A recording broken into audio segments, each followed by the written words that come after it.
भाग्यनगर नागेवाडी कानवड चिकलहोळ माऊली या भागातील सर्व शेतकरी आज या ठिकाणी शपथ घेतो की हे सरकार नको असलेल्या शक्तीपीठ महामार्गासाठी आमची परवानगी न घेता आमच्या जमिनी घेत आहे। आम्ही सर्व शेतकरी आज प्रतिज्ञा करतोय की आमची 1 इंच ही जमीन या झोपलेल्या सरकारला आम्ही देणार नाही असा आम्ही या ठिकाणी विश्वास व्यक्त करतो। उद्याच्या 21 तारखेच्या मोर्चाला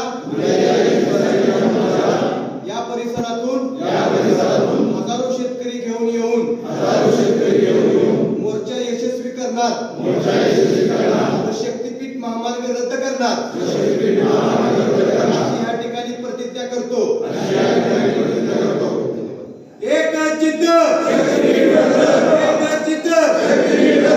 शेतकरी एकजुटीचा